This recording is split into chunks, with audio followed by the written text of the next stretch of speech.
Welcome back. We're going to do things a little differently in this episode. I'm going to introduce you to a dear friend of mine in just a moment, Jamie, who she and I have gotten to know each other very well over the past year and had hours and hours of interesting, in-depth conversations that sometimes I think we've wished we'd recorded for posterity, even just for our own sake. And we thought it'd be fun to basically take some of that and put it on camera. And I'm going to actually let Jamie ask me questions that she has decided. And it's basically so you can all get to know me better and meet a dear friend of mine. So with that, Jamie. Hey, Padmini. Hey. So, what made you pick the name Pieces of Miss Minnie? There are a few aspects to it that are kind of, I don't know if they're obvious to everyone else. They were kind of hidden in there for me. Miss Minnie, obviously the second part of my name, Padmini, is Minnie. And that had kind of been a nickname here and there throughout my childhood and growing up. And it's the lotus flower, basically Padmini, it's Sanskrit, and it means lotus flower, or she who sits or stands on the lotus, which is another name for the goddess Lakshmi, which is why there's a lotus flower in there. And then I chose the word pieces. I mean, really, actually, this whole thing was just like download. I can't actually say I workshopped it and like put it together. I didn't. It just like dawned on me one night. And I sat with it and I thought maybe I'll come up with something better, and I didn't. So I went with it.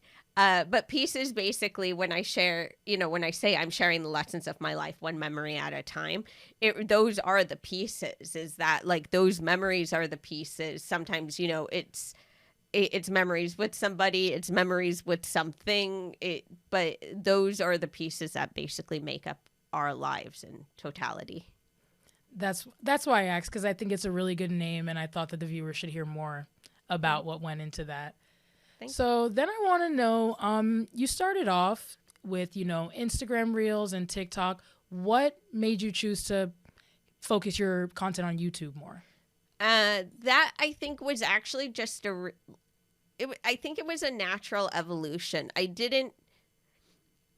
knew the feeling of how I wanted to convey stories, and it's still very much an evolution. I can't actually say that like it's a finished product, not by any means. I feel like every time I do a video, I change. It kind of it keeps evolving. Get new ideas, of course. But I felt like YouTube was the best channel for me to actually start sharing those more intimate stories. Like I think different social media channels and just different modalities and different technology platforms serve different purposes depending on what kind of story you're trying to tell or what kind of information you're trying to share. So right now,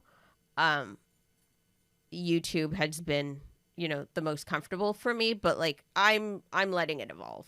Yeah, and it's more suitable like to your content style, being that you have a lot of advice to share and so many stories. So or embarrassing moments. There's horror stories. They're not all horror stories. Some of them are really good stories about like amazing outfits. But moving on, since this is about, Pieces of Miss Minnie, I want to ask, what is the most repetitive lesson that your hardships have taught you, and what did it show you the importance of that you didn't know before? To stop lowering my standards. I think if you actually figure out what your standards are and you stick by them, nonsense is not allowed in your life. People who do not meet the mark are not allowed in your life. You will just naturally repel them. And it's like a safety measure also. Completely. But you will really, like, they will not try their nonsense. Or you will not also, like, I think sometimes I have convinced myself that something is okay about somebody's nature, or I have, like, intentionally overlooked, or, like, I think, like, I have been far too empathetic to the point where I have excuse subpar behavior because I have understood the person behind that. I have usually typically understood the motivation and the reason behind people's behavior. So I think I have often erred on the side of empathy, but therefore excusing behavior that should not have been excused, and also just convincing myself that I was happier than I really was. I think that was actually more, the standards thing is actually kind of obvious. Like when somebody like faffs about too much, like under. It's easy to exit them. And I think, you know, that is why, like, you know, people come into your life and people leave your life at the right time. But I think sometimes, like, I have tried to like say like retrofit men into like or make stuff more trivial than it is, like, or just like convince myself that I like them more than I really do, because I'm just like, well, you know, I think if you're not honest with yourself about what you really want, then you'll let people convince you that you want something that you don't want, and you'll often convince yourself, which is even worse, that you want things that you don't really want. And I think, like, you know, you actually save way more time when you don't compromise. That's the biggest thing. Like, I feel like that was actually obviously don't lower your standards is something that we all hear, and, you know, we're preached to. It's important to stand by what you believe in, but like you said, it can be such a waste of time, and it saves you so much peace. It's not just relationships and people. It can be work, like in your fleeting interactions outside. So that kind of helps you navigate like through life a lot easier, because you know what's going and you know what's not. Yeah. So yeah. That's a good one. You want quality, not quantity. Quality. Of course. Okay. I want to ask, why did you... I don't know what's coming. Okay, go ahead. Don't worry. This is a good one. All right, okay, go on. Is a good one. So you have about 4 degrees, and I wanted to ask you, like, why did you pursue those, and are you content with that decision now? So it wasn't, you know, it was not my strategy. Like, obviously, like, that's not a strategy. Like, I think that's like the opposite of a strategy. Like, that's get as many. None of the degrees are even associated with one another. Like, they're completely disparate. I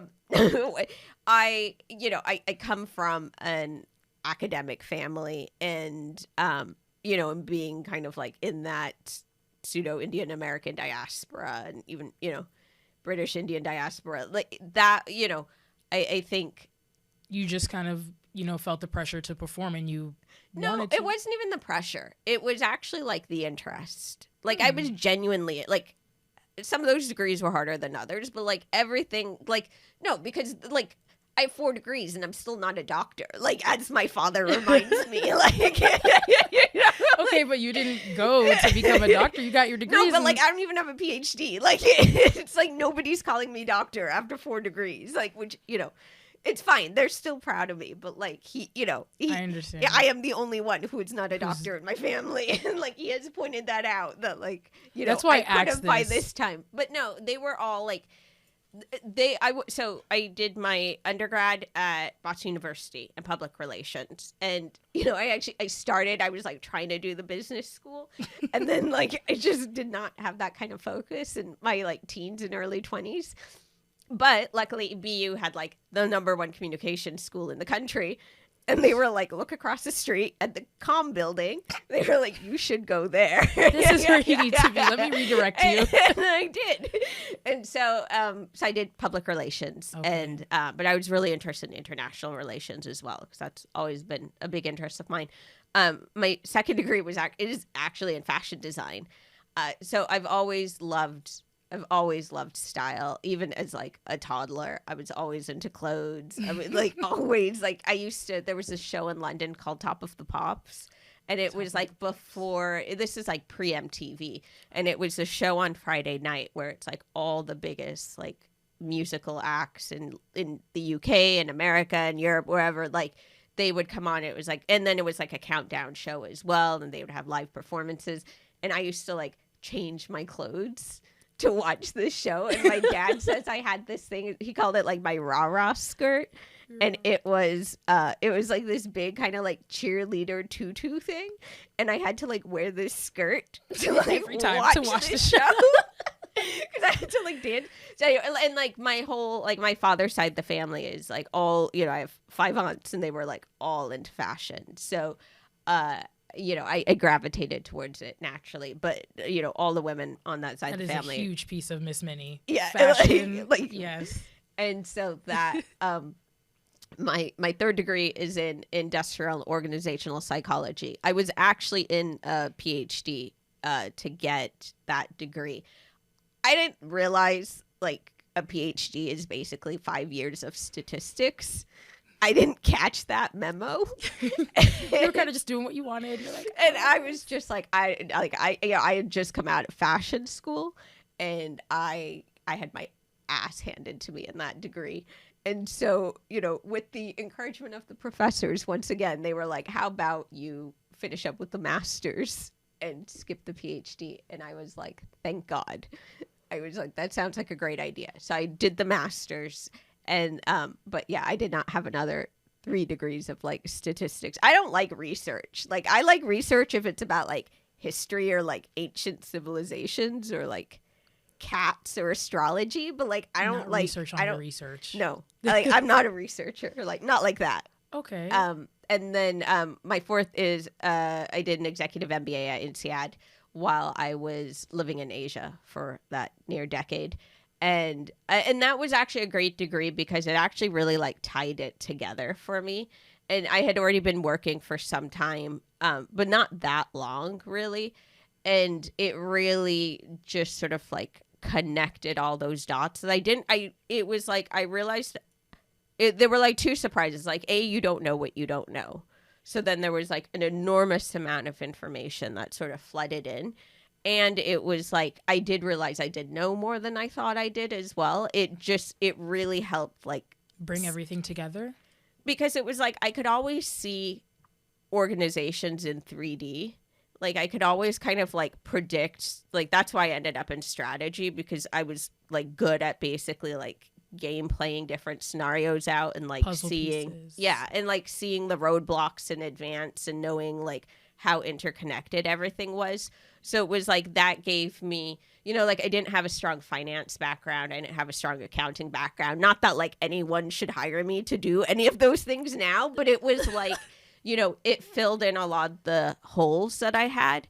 And then that just like made it completely like changed how I could then look at organizations and look at businesses and like look at growth. And it just that in a like with my org psych masters, I think that was like a really, really powerful combination that I didn't know I needed. But then once I had it, it was like my brain really upgraded.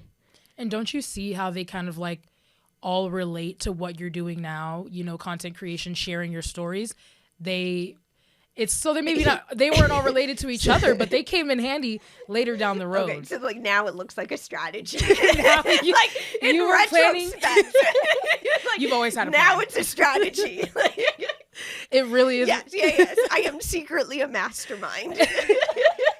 This was the goal all along. You needed that experience. I'm totally taking credit for this now. That's that on that. No, yeah, I think that's what I wanted to ask, because you talk about a lot when we talk about how you have all these degrees and, you know, and it led you here. But I think about how it's quite related to what you're doing now. And I think they're really helping you navigate this new space. Because even though they're related, your work that you were doing before is completely different. Yeah. Than, you know, taking on yourself and creating your own brand. And I think actually like professionally, the work I did, particularly in Asia, was like such a like fundamental part of just like training of just working at like big corporations, of working in a region, you know, a large region, working in different countries, working in different languages, working with people from around the world, and just the kind of like rigor and discipline that kind of those types of jobs require of you, just like physically and mentally, and the stamina that you need. And also like, you know, especially like I got to really, it was a privileged place because I got to see the inside of how so many different companies were run, and I got to see like good, bad, and ugly. But like, you learn a lot. And so then when you leave the corporate world or leave that kind of knowing what good looks like and knowing what nonsense looks like now I'm actually, even though, I might be a bit more lenient, I can also be like, no, this is subpar. There's so many things that, come natural to you and things that you're able to see and know. And upon first meeting you, I just thought you were really smart. But now, like, that we talk, like, I got to know you and I know that you were working in Asia for such a long time. It makes sense. And so after we talked about all that, your past a little bit, is there anything that you would have done differently, in terms of your school, your decisions with your life and relationships? Would you do anything differently, if anything at all? I feel like, 2 years ago, I would have said I would have done everything differently. 3 years ago, I think in the past, I would have actually said yes. I think particularly in the past year, now it's felt like such a coming home to myself in so many ways. And, like we said about, the education and the story, like now all of that makes sense and it's getting put to use. And I have such a different appreciation for my own history and my own journey and my own story. And it's like, had it been any different, I would be different. And I don't know, like, different might be better. Like, I'm sure, like, in different timelines, there were much better versions of me, like, killing it, But for this timeline, I have to own where I am right now. And I'm actually, like, I think I have put... I think I've put a lot of demons to bed or kicked their ass, one or the other. Both. I think so too. Yeah. And so I think even from where I was a year ago, I would have been like, I would have done this differently. But like, it was funny. It was like, I felt older in my 20s and my 30s than I do now in my 40s. Like, I have such a different appreciation of time now as well, that it's like, okay, say we all like die of natural causes. We're living till like our 80s or something, which means at 45, I am basically halfway through.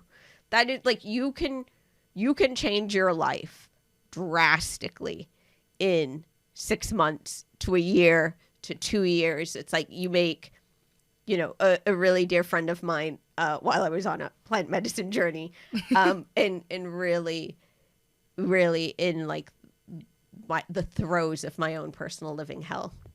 Wow. Just at the rock bottom, which is what those journeys are intended to induce. But she reached over to me and she grabbed my hand, and this has like stuck with me ever since that day. And she was like, you know how you win?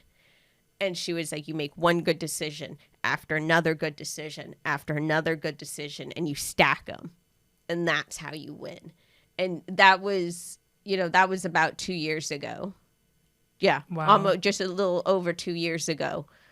And that has forever stuck with me. And it was just this epiphany. And I think that was where like the engine started to turn. Like 2 years ago was a very long time ago. And I was a very, very different person. I have been many women since then. But I think like this year has been a completely different appreciation and almost an epiphany. To like appreciate your journey. Yeah. And yeah, I think that's a really important lesson, honestly, is you can't change the past. And, so that was actually I really liked your answer to that question, because it's something that I think about a lot these days too, is just kind of accepting where you are and, like you said, stacking one good decision after another. And you wouldn't be here today talking to your viewers if things had went any. And I mean, like, I don't feel like I made some bad decisions, like mainly about ex-boyfriends, but like, like there were a lot of things I think I did right. Like there was really like no harm, no foul. Like there really wasn't any damage. Like it's just the story, like I'm fine. Like I'm 45. I'm single. I don't have any kids. Like life is good. I'm having a good time. So like clearly it wasn't just like doom and gloom. Like, I did a lot right, and I'm happy about that too. I'm like, is it a perfect track record? No, but like nobody's is. So like that's not on me any more than it's on anyone else. Like, but you know, I look back at it and I'm like, actually, like, it could have been so much worse. Yeah, it could have been so much worse. There's so much to learn from that, honestly, because people feel like you should, like when someone asks you that question, you kind of feel pressured to say, this is how I wish I performed better. But like this perfectionist. And I'm just like, you know what? Like, I don't. Is that realistic? They're really like. Does that make a difference either? Like I got 4 degrees. Like, I, you know, had good work experience. I don't have any kids. Like, life so is many good. New experiences. Yeah. You literally, you know, can we talk about the reverse culture shock that you tell me about, you know, from working in Asia and then coming back to America after a decade? That was brutal. That was really, really brutal. And also because, you know, for reasons that may forever remain unknown, I very sporadically and impulsively decided to move to LA within about a year of me getting back to America. And that was a decision that did not need to be made. Like, maybe if there's like one thing I would take back, maybe moving to LA. Okay, wow. Though that was not necessary. And I also didn't realize like how different LA and like how different California was, but like really how different LA was. Is its own world. I will forever never understand that city. And I think had I stayed in South Florida, that transition would have been easier because it was like a familiar home turf, whereas like moving to California and LA was sort of like me technically getting back to America, but like practically moving to a different country all over again. And because I'd been gone for so long, it wasn't like I had, you know, established networks, and then COVID happened. There were also reasons, as much as I joke that like I shouldn't have moved to LA, there actually are bigger reasons why I was there.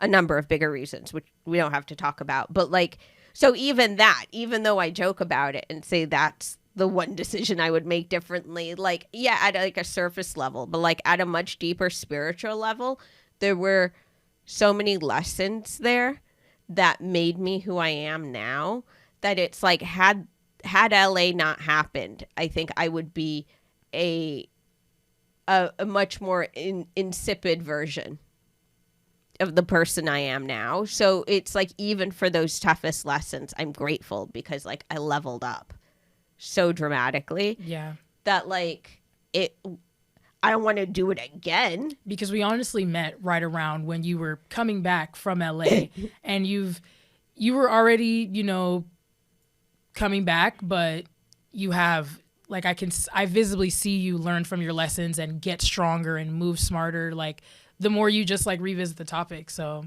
yeah, so ultimately you still wouldn't change anything because I don't want to do it again. That. Like if someone was like, would you do LA again? I'd be like, hell no. No. But it's done. It's done. And I leveled up dramatically from it. So like, all right. It was important. Yeah. Okay. So, what should we expect from you in the future? What should the channel... I really don't know.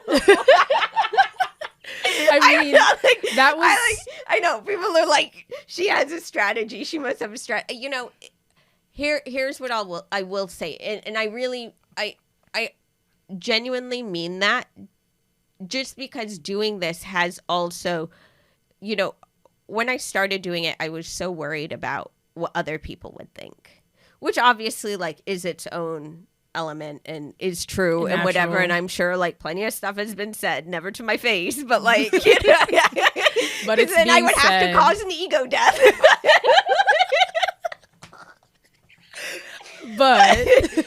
But I like, what I didn't account for is how much it would change me. And how much, like, shooting the episodes changed me. You know, seeing them even before they went live, how much that kind of changed me and how different I was evolving in real time in these videos. Of course. And I also think that like I've surprised, shocked, and at times impressed myself in that, like, I didn't know I was as strong as I am. And I didn't know, particularly like some of the videos, like episode 3 and episode 8 were like both very, very tough ones. Emotional. And it was like, I let that record stand. And I was like, I'm not taking it back. I stood on it. And I was like, I'm not taking anything back. And it was actually like so healing for me to actually just share my side of the story and my truth. And I didn't realize like how I'm like, because when you finally repeating it over and over and talking about it, you learn more from the situation and telling the story. And just like more than that, like I didn't really need to learn anything more. It was actually just like closure on some things. Also just sharing their side of the story, but also just seeing. It is really weird seeing yourself like on YouTube because like I haven't, that wasn't my profession or like my track record. Like while I used to like give some speeches at conferences and like, post some photos on LinkedIn, I wasn't like actually recording long format media like this and sharing personal stories as well. And it is really weird to like put, your stories out there in public. Like I haven't shared anyone's names or anything, but like it's fascinating. And also not just the bad stuff, the good stuff as well. Like there was a lot of joy, like a lot like embarrassment, silly stuff, but like I just fundamentally, I could answer this for a long time, but like fundamentally I did not realize how much it was going to change me. I did not account for that. And that has actually been like a dope surprise. Like changed you in a good way. Mm-hmm. Like that's been healing for you. Yeah. It is definitely powerful, like you said, to tell your side of the story, to not take it back. And I think it relates back to you, what you said about the most repetitive lesson about not lowering your standards. This is what you went with. You're going to speak your truth and you're not going back on that. I mean, but there was like funny stuff in there as well. Like there were a lot of good memories. It was like, I want to share that joy with people as well. I want people to like think about their own lives and like really celebrate themselves more than I think people do. Like the part about memories. Okay. So when my late ex-husband, Gary, passed away, he and I were together from like, 2003, 2002, 2003 to like 2011. Wow. So a lot of that time was like pre-cloud. So like photos were basically on devices. Okay. By and large, and then you could like download them, visit some, it was a little like antiquated. And then in that time, and then when I left so the cloud had obviously come out, but like, then I was in Asia and I had different laptops, phones, whatever. You lose more and more. When he passed away, it was instinctive. I wanted to look at photos. Mm-hmm. I wanted to see him. And I wanted to look at photos of us because we had been together for like 9 years and, married for 7. Like there were so many memories there, so many places we traveled, so many things we did together. And we weren't like big on photos, but like there were, some key points or like parties we had hosted.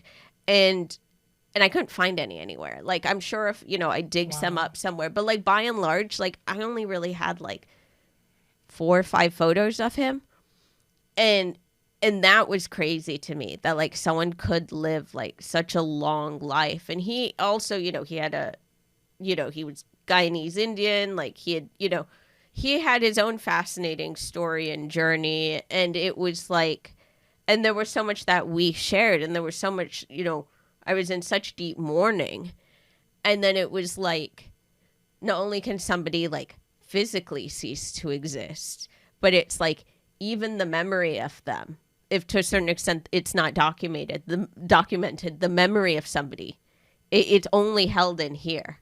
And that's it. And that is the only place. That's what you have, yeah. And that just like broke my heart. That really, really broke my heart because it was just like, there should have been more. And it kind of just hits you. You don't realize that until you're experiencing it. You don't have the stuff to look back on, and you know, your memory is only your memory. So yeah. And even just like not being able to like share some of those things with his family, and you know, it so this channel, I wish I had more. Wow. But it's okay. It's okay. Yeah, it's okay.